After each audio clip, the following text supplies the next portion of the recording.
विनोद खन्ना ने सब कुछ क्यों छोड़ दिया? सोचिए, आपके पास शोहरत है, पैसा है, लाखों लोग आपके दीवाने हैं और आपका नाम बॉलीवुड के सबसे बड़े सितारों में लिया जाता है।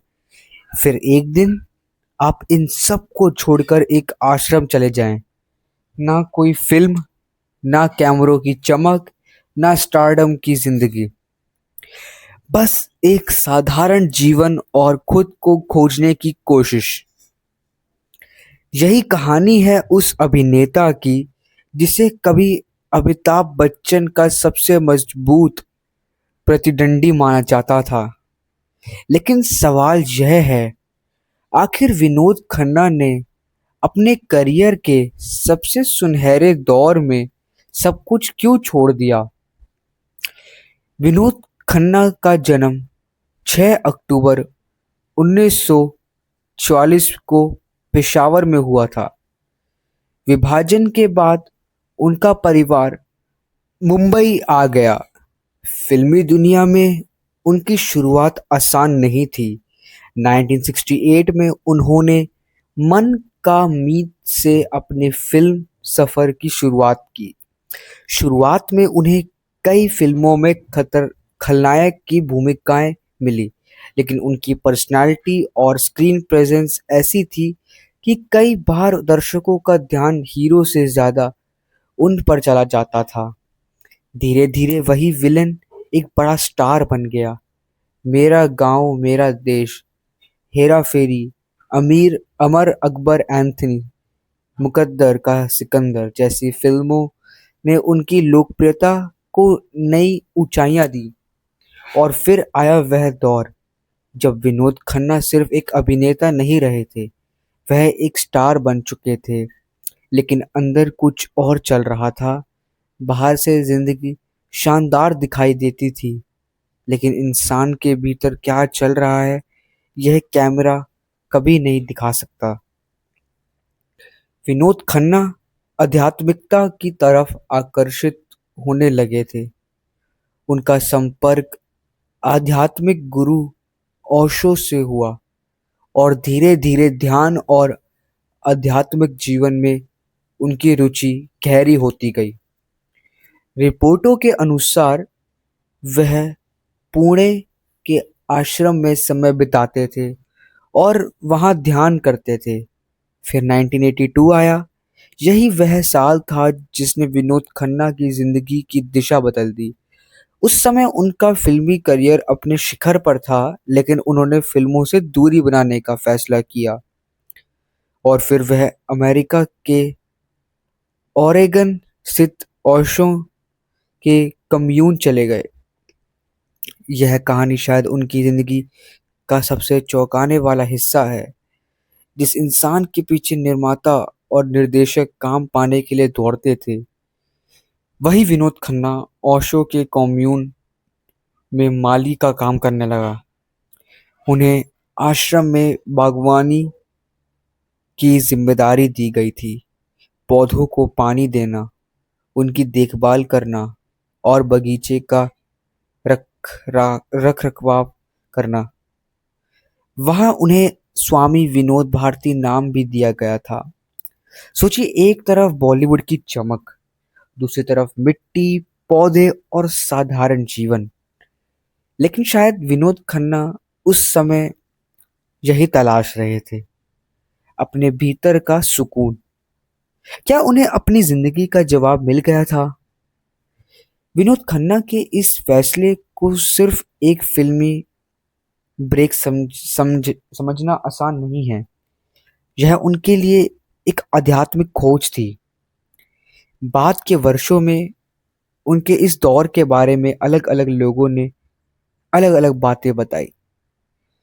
2026 में उनकी दूसरी पत्नी कविता खन्ना ने भी एक बातचीत में बताया कि विनोद खन्ना कम उम्र से ही आध्यात्मिकता की ओर झुके हुए थे और परिवार में लगातार हुई मौतों ने उनके जीवन पर गहरा प्रभाव डाला था।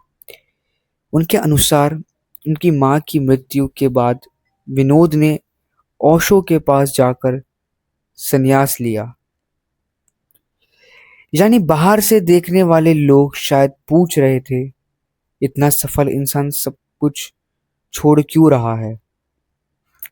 लेकिन विनोद खन्ना के लिए सवाल शायद कुछ और था।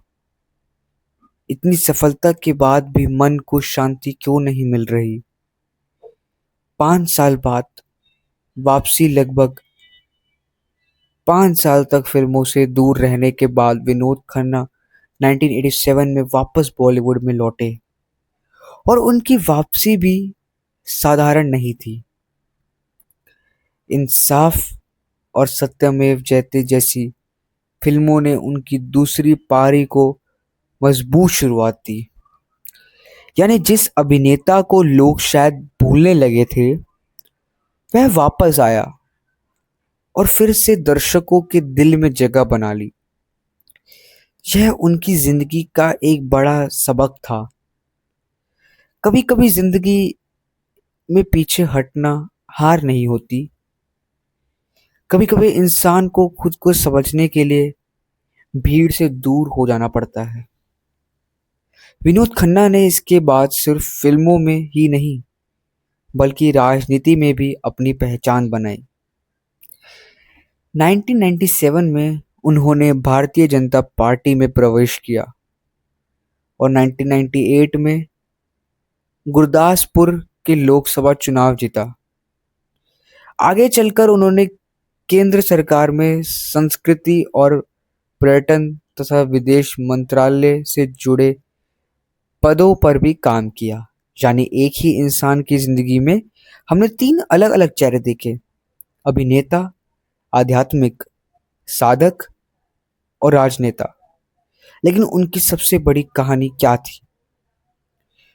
विनोद खन्ना की जिंदगी हमें यह नहीं सिखाती कि पैसा या शोहरत बेकार है, बल्कि यह सिखाती है कि सफलता और संतुष्टि हमेशा एक ही चीज नहीं होती। आपके पास दुनिया की सारी सुविधाएं हो सकती हैं, लाखों लोग आपको पसंद कर सकते हैं, लेकिन अगर आपका मन बेचैन है तो इंसान फिर भी किसी ऐसी चीज की तलाश करता है जो उसे भीतर से पूरा करे। विनोद खन्ना ने अपनी जिंदगी में कई बार दिशा बदली। उन्होंने स्टारडम देखा, आध्यात्मिक जीवन देखा, फिर फिल्मों में वापसी की, फिर राजनीति में आए और हर दौर में उन्होंने अपने पीछे एक अलग कहानी छोड़ी। आखिरी संदेश: 27 अप्रैल 2017 को 70 वर्ष की उम्र में विनोद खन्ना का निधन हो गया। उन्होंने लगभग 5 दशक लंबे करियर में फिल्मों और राजनीति दोनों में अपनी अलग पहचान बनाई। लेकिन उनकी कहानी का सबसे बड़ा सवाल आज भी वही है, जिस इंसान के पास सब कुछ था, उसे आखिर किस चीज की तलाश थी? शायद शांति की, शायद खुद को समझने की, और शायद उस सवाल के जवाब की जो हर इंसान कभी ना कभी खुद से पूछता है: मैं जिंदगी में हासिल क्या कर रहा हूं और आखिर क्यों? विनोद खन्ना की कहानी और जिंदगी हमें याद दिलाती है, दुनिया आपके सफल मान सकती है, आपको सफल मान सकती है, लेकिन असली सफलता तब है जब आपका मन भी आपकी जिंदगी से खुश हो। यही थी विनोद खन्ना की अनकही कहानी, एक सुपरस्टार की जिसने एक समय पूरी दुनिया की चमक छोड़कर खुद के भीतर झांकने का फैसला किया। तो दोस्तों, अगर आपको वीडियो अच्छी लगी हो तो चैनल को लाइक सब्सक्राइब जरूर कीजिएगा। धन्यवाद।